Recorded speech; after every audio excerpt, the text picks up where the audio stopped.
आज जिस विषय पर आपके सामने बात करूंगा, हमारे देश में, हमारे समाज में, हमारे परिवारों में उस विषय पर बात नहीं की जाती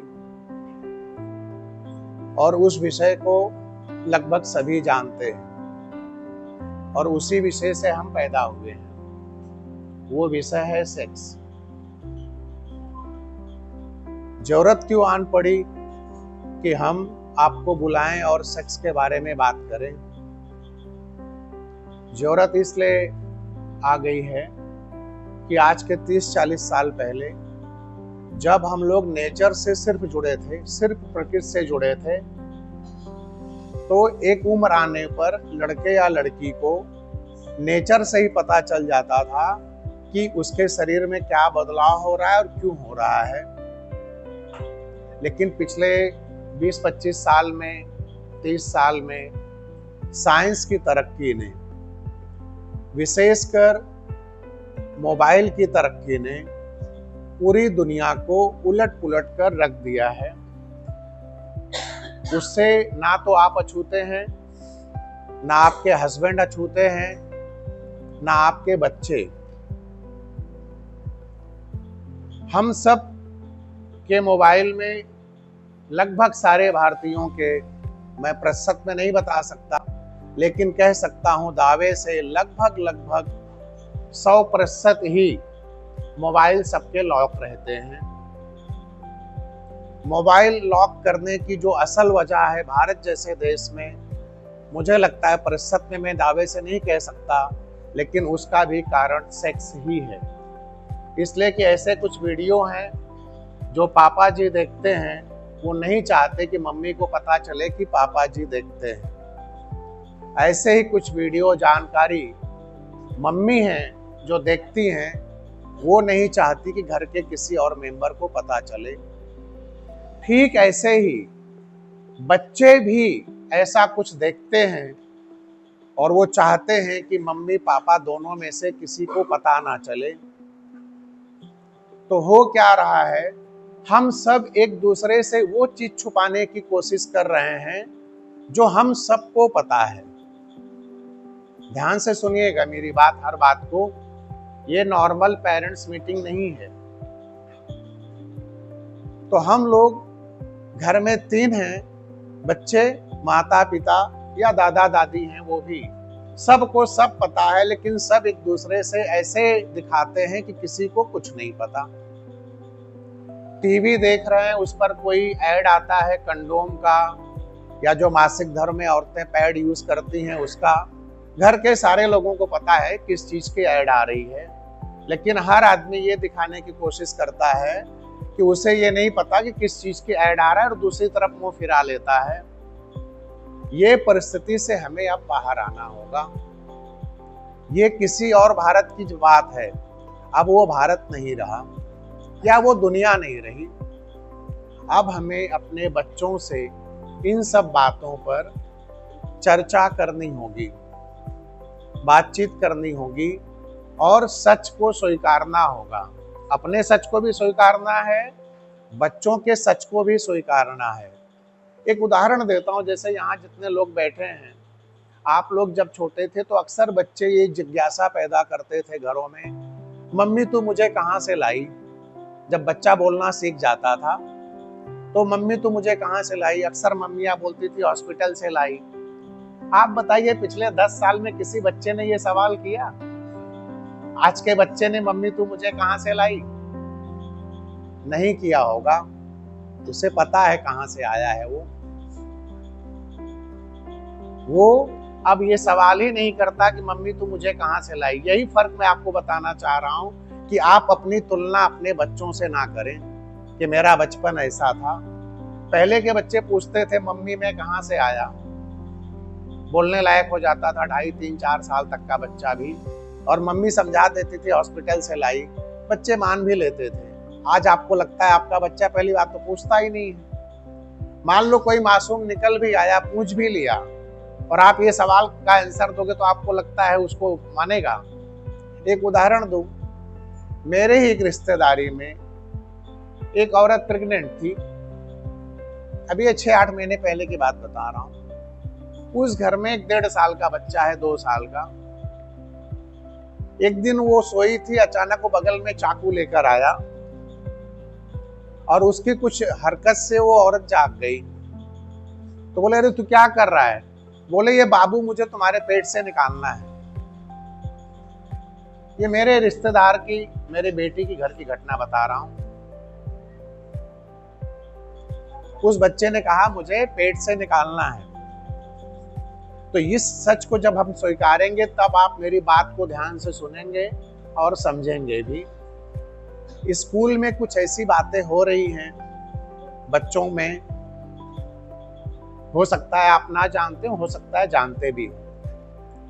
तो मुझे लगा कि मुझे जो बात बच्चों से करनी है जिस विषय पर, पहले मैं उस विषय पर आपसे बात करूं, आपको विश्वास में लूं और आपको समझ में आ जाए कि प्रॉब्लम क्या है, इसका सॉल्यूशन क्या है, या प्रॉब्लम है भी या नहीं। तो इसलिए मैंने पहले आप सबको बुलाया है।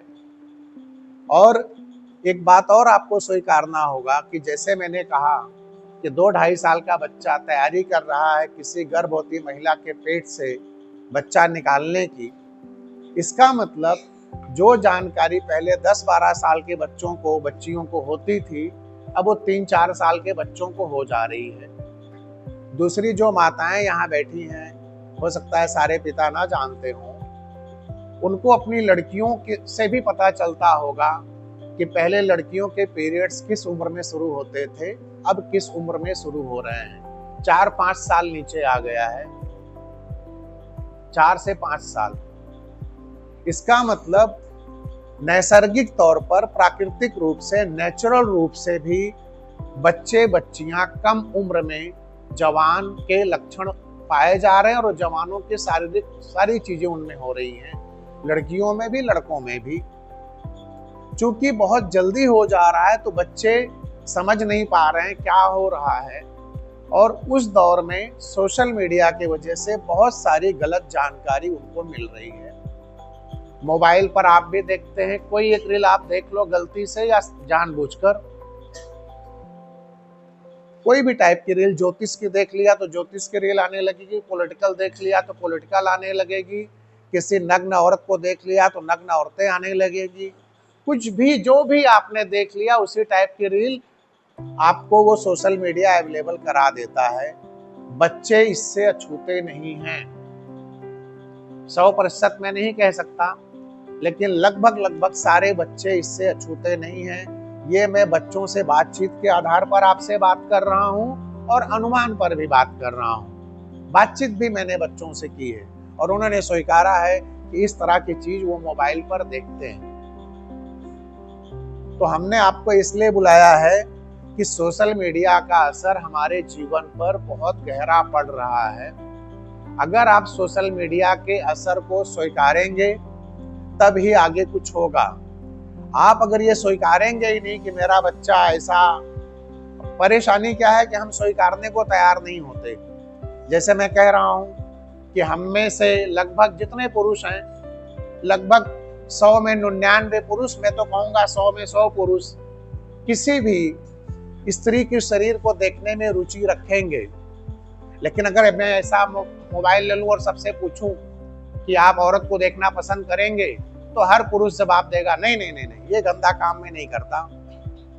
ये स्वीकारना होगा कि आप पुरुष हैं तो आपको औरत की शरीर अच्छी लगेगी, इसमें कोई बुराई नहीं है।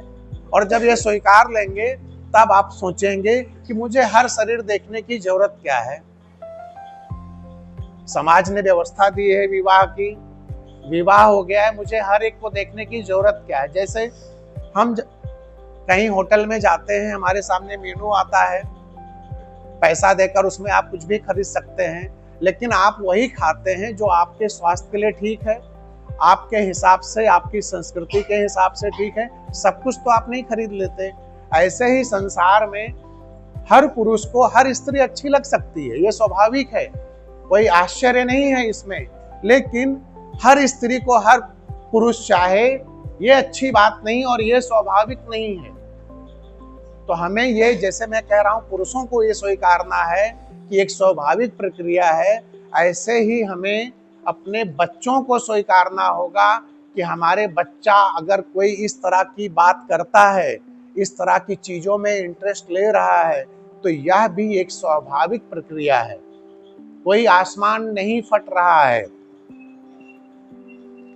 अब सवाल ये आता है हमारे देश में सेक्स को लेकर, सेक्स का नाम आते ही कोई पाप हो रहा है, कोई बुरी चीज हो रही है, कुछ गंदा हो रहा है, ऐसे शब्द का प्रयोग हम लोग करते हैं।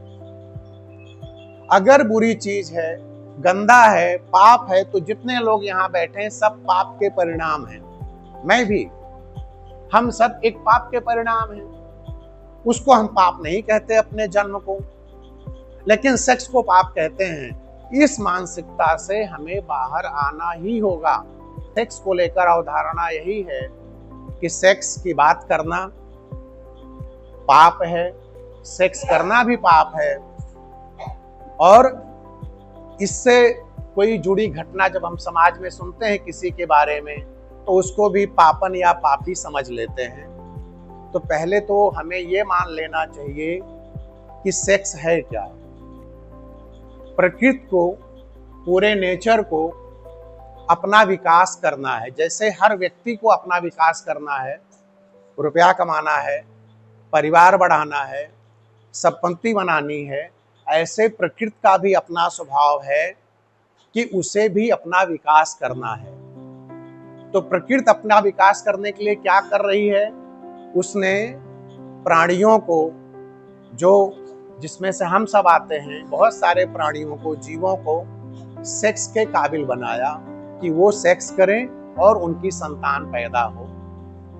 वृक्षों को भी ये पावर दिया है कि वो भी बीज के रूप में कहीं पर जाएं और उसमें से नया पेड़ पौधा हो। पक्षियों को भी ये पावर दिया है, और कुछ जीवों को, कुछ पौधों को इतना सेल्फ डिपेंड बनाया है कि वो अपना खुद ही अपना जन्म दे लेता है। सबका उद्देश्य क्या है कि प्रकृति में जीवों का, वनस्पतियों का, पेड़ पौधों का हमेशा सतत विकास होता रहे। ये अवधारणा क्यों प्रकृति ने की? इसलिए कि प्रकृति को पता है कि प्रकृति में जो कुछ बनेगा, बहुत गहरी बात बता रहा हूं, ध्यान से सुनना, प्रकृति में जो कुछ बनेगा, जो कुछ जन्मेगा, एक दिन नष्ट हो जाएगा, आपकी भाषा में मर जाएगा। जब मर जाएगा तो प्रकृति समाप्त हो जाएगी। तो उसने क्या व्यवस्था की कि सतत ये प्रक्रिया चलती रहे। तो उसने इस तरह से हमारे शरीर को बनाया, इस तरह से प्राणियों के शरीर को बनाया, इस तरह के हार्मोन्स हमारे भीतर डाले कि हम विषम लिंगी में आकर्षित हों।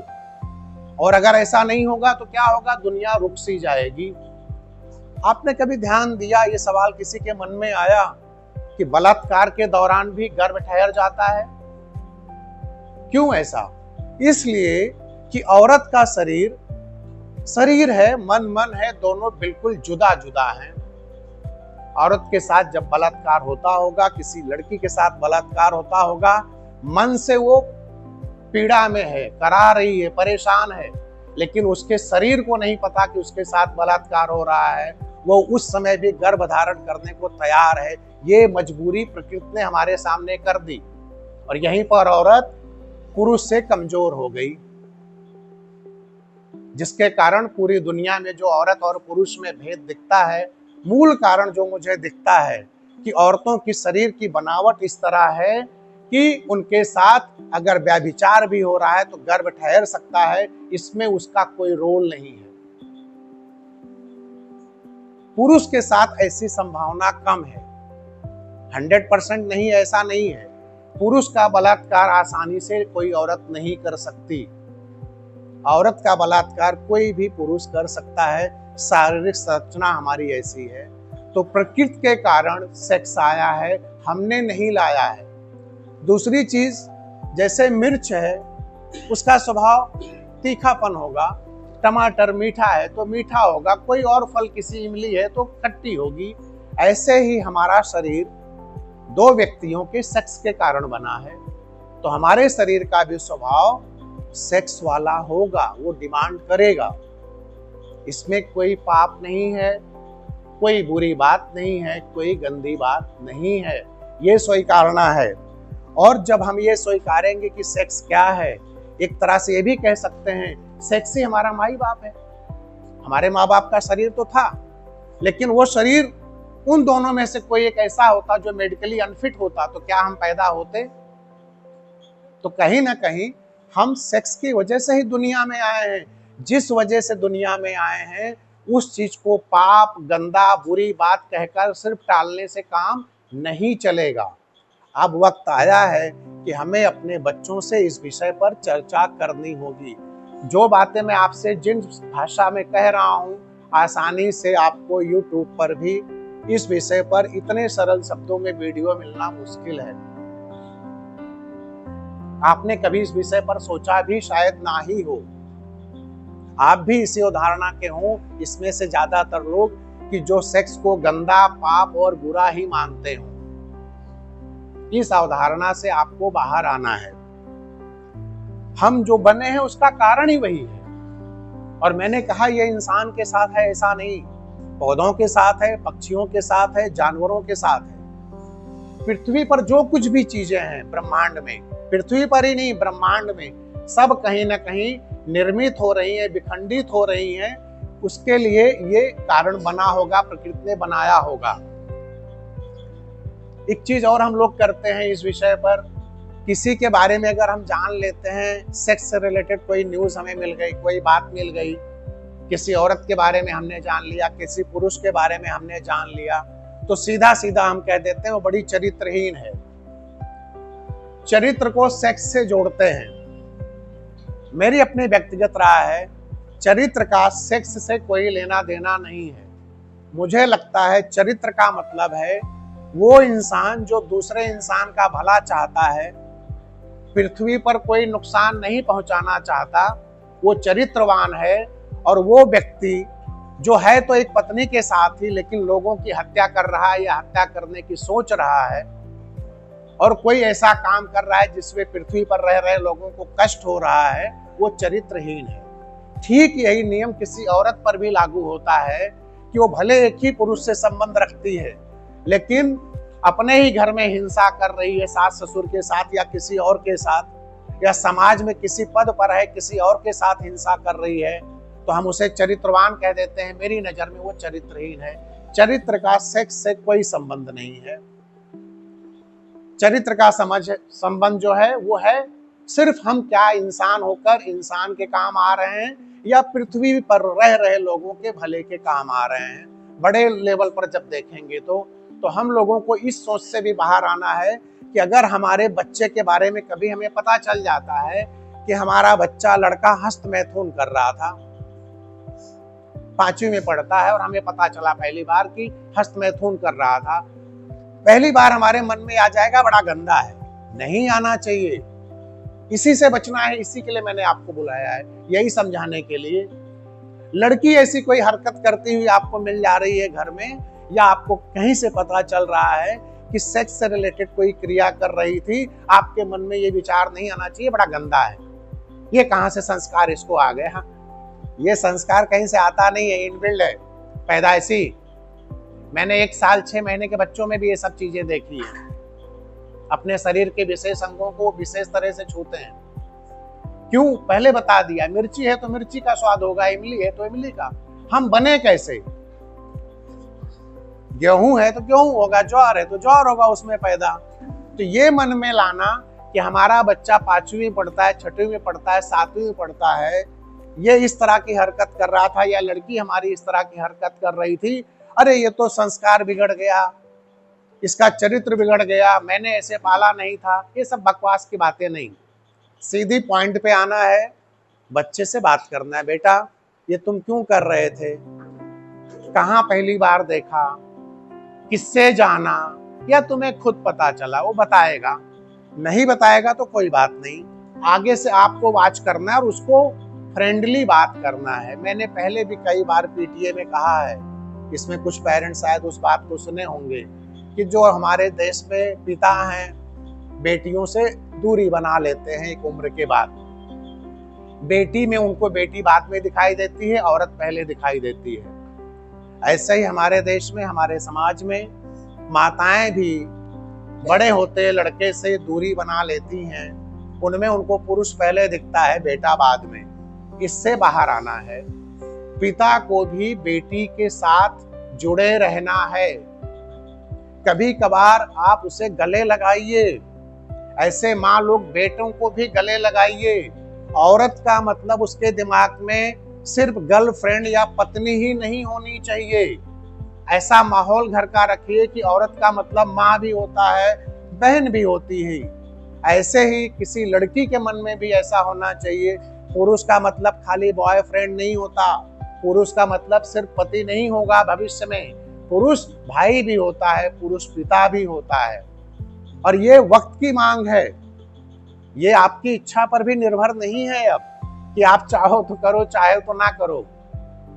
इसका एक ही तरीका है कि आप और आपके बच्चे मोबाइल से पूरी तरह दुनिया में कहीं ना जुड़ें, कोई सोशल मीडिया ना देखें, टीवी ना देखें। तब हो सकता है आप कुछ बचा लें अपने आप को, लेकिन तब भी नहीं बचेंगे। इसलिए कि मैंने क्या कहा कि मनुष्य का ये स्वभाव है, और स्वभाव की है वो भी बता दिया। बच्चों से हमें बातचीत करनी पड़ेगी, खुलकर बात करनी पड़ेगी। बच्चों में जो शारीरिक परिवर्तन आता है, लड़कों में भी जो आता है, माँ को भी बात करनी चाहिए। अब वहां मैं ये सलाह नहीं दूंगा कि लड़के में जो परिवर्तन आए पिताजी बात करें और लड़की में जो आए माँ जी करें। ये थोड़ा सरल है कि लड़की से माँ बात करें, लड़के से पिता बात करें, अच्छी बात है। लेकिन अब हालत ये है कि मैंने जैसे कहा ना कि इस कमरे में सबको सब पता है, तो छुपा ही क्यों रहे हो? सब सबसे बात करो। और पहले अवधारणा निकालो जो शुरुआत मैंने की, ये गंदी बात नहीं हो रही है। और ऐसे ही कल्पना करो, आप अपनी बेटियों की शादी करोगे, कोई बेटे की शादी करेगा, शर्त रख दे, बहुत बढ़िया। आप बोलोगे विवाह क्यों होता है? धार्मिक आयोजन है, संस्कार है। किसी धर्म में कुछ और है, किसी धर्म में कुछ और है। बोल दो सेक्स नहीं करेंगे, बाकी सब कुछ होगा, शादी हो जाए। बताओ, इसका मतलब शादी का मुख्य उद्देश्य कहीं ना कहीं वही है। स्वीकार लो। क्यों इतना ढक रहे हो? इतना ढकने की जरूरत क्या है? किसी भी धर्म में बोलेंगे संस्कार है, संस्कार है, ठीक है, अच्छी बात है, संस्कार है, कोई बुराई नहीं। लेकिन संस्कार के साथ संसार को आगे बढ़ाने का एक जरिया है, और उसमें एक कारण वो भी है सेक्स भी, तो उसे स्वीकार लो। तो लड़के से या लड़की से माता पिता दोनों मिलकर भी बात कर सकते हैं, ऐसी स्थिति है और होना चाहिए। पति पत्नी ही आपस में एक दूसरे से बात नहीं करते इन विषयों पे। मान लो पति ने बात कर लिया तो पत्नी सोचेगी ये बड़ा गंदा आदमी है, पत्नी ने कर लिया तो पति महोदय भी सोच सकते हैं क्या गंदी बकवास बात कर रही है। इसलिए कि हमारे दिमाग में बहुत सालों से ये बैठा है कि इन विषयों पे हमें बात नहीं करनी है, ये सब गंदी बात है। उससे खुद को बाहर लाना है, और आपको बात करनी ही पड़ेगी, चाहे आज करिए, चाहे कल करिए या तब करिए। आने के पहले कर लेंगे तो ज्यादा अच्छा है। हर पिता को कोशिश करे कि अपने लड़कों का, जो भी आपके लड़के हैं, उनके दोस्त बनिए, मित्र बनिए। माताएं अपनी बेटियों की सहेली बने। कोशिश करिए उससे जब कोई पूछे तुम्हारी बेस्ट सहेली कौन है, तो उसके मुंह से निकल जाए अपने आप की मेरी माँ। पिता के बारे में लड़का यही बात कह दे कि मेरे सबसे अच्छे दोस्त मेरे पिताजी हैं। इस समाज की जरूरत है अब देश को, समाज को। नहीं तो सोशल मीडिया हमें कुछ मामलों में बर्बाद कर देगा। बर्बाद शब्द बोल रहा हूं मैं। हो क्या रहा है, सोशल मीडिया और देशों में भी है, वहां इतना नुकसान नहीं है। इसलिए नहीं है कि वहां जो जो बातें मैं कर रहा हूं, इन चीजों की अवधारणा वहां इस तरह से नहीं है। एक उदाहरण देता हूं। एक देश थे नीदरलैंड। मेरे एक रिश्तेदार, मेरे एक मित्र हैं, वेद प्रकाश नाम है, वहां अभी भी रहते हैं। वहां की कुछ बातें मुझसे शेयर करते हैं। उस देश में लगभग 90% लोगों को अपने बाप का नाम नहीं पता। बाप का नाम वहां जरूरी ही नहीं है, और बहुत से बच्चे माँ के साथ रहते हैं, जरूरत ही नहीं है वहां पर। और वो विकसित देशों में आता है, दुनिया के टॉप के। पर्यावरण को मुझे लगता है दुनिया में नंबर 1 देश है। उस देश में 4-6 किलोमीटर ऐसा एरिया, जैसे अपने यहाँ पार्लियामेंट है दिल्ली में, ऐसे वहां जो एरिया है उस एरिया में वहां का कोई प्राइम मिनिस्टर भी क्यों ना हो, गाड़ी बाहर खड़ी करता है, साइकिल से जाता है। पर्यावरण को लेकर इतने जागरूक हैं कि धुआं नहीं होना चाहिए। उस देश में 90% लोग अपने पिता का नाम नहीं जानते और उनके लिए कोई आश्चर्य नहीं है। मैं ये नहीं कह रहा हूं हमारे भारत में ये हो, बिल्कुल नहीं। मैं सिर्फ ये कह रहा हूं कि जिन उनको हम चरित्रहीन कहेंगे, लेकिन वो हर मामले में हमसे श्रेष्ठ हैं। आधुनिकता की मैं बात कर रहा हूं। 100 साल पहले आप बात करेंगे हमारे पूर्वज ये थे वो थे, उस पर मैं नहीं जा रहा हूं। आज की परिस्थितियों में वहां के लोग यहाँ नौकरी करने नहीं आ रहे हैं, यहाँ के लोग वहां जा रहे हैं। दूसरा उदाहरण उसी देश का दे रहा हूं।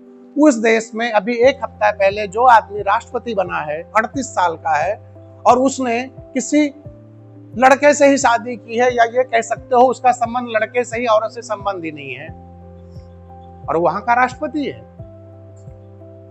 हमारे यहां अगर पता चल जाए कि ऐसा कोई है तो पत्थर मार के मारने की कोशिश करेंगे, किसी अरब कंट्री में होगा तो। और हमारे देश में भी चरित्रहीन, पापी, दुष्टात्मा, क्या क्या जितने शब्द हैं दे ही देंगे। मैं ये नहीं कह रहा हूं कि ऐसा हमारे भारत में हो, लेकिन मैं ये कह रहा हूं कि हमें दुनिया से सीख लेनी होगी कि एजुकेशन को लेकर हमें ओपन होना होगा। तो ये दूसरी एक चीज और खास करके एक चीज आपसे साझा करना चाहूंगा। आज के 7-8 साल पहले की एक घटना है। अपने ही स्कूल में एक पेरेंट्स मेरे पास आए। उन्होंने कहा सर एक प्रॉब्लम है, कोई सॉल्यूशन आप दे सकते हैं। मैंने कहा क्या प्रॉब्लम है? ये प्रॉब्लम क्यों साझा कर रहा हूँ आप समझ जाएंगे। उन्होंने कहा कि घर छोटा है, एक बार मैं अपनी पत्नी से संबंध बना रहा था और मेरा बेटा उस समय 4वीं-5वीं में रहा होगा, वो बेटा उसने देख लिया। उसके बाद से बोले उस दिन तो हमें नहीं पता चला, लेकिन बाद में हमने देखा कि अक्सर वो रात भर सोता नहीं है। क्लास में 2-4 बार टीचर ने भी कंप्लेन किया कि क्लास में सोता है। उसी सिलसिले में उनको बुलाया गया था।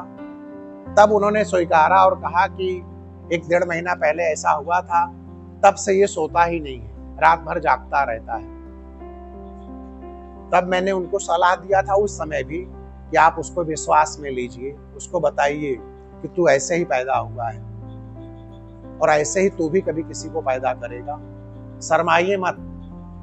तो छोटे घर के वजह से शहरों में कभी कभी अनजाने में आपके बच्चे ये सब सीन भी देख लेते हैं। इसे स्वीकारो और सावधानी भी बरतो। स्वीकारना भी है कि ऐसा हो सकता है और सावधानी भी बरतनी है कि घर हमारे छोटे हैं, बच्चे मोबाइल देख रहे हैं, इन घटनाओं को वो जान भी रहे हैं, तो अपने घर में भी इनको खोजने की कोशिश करेंगे।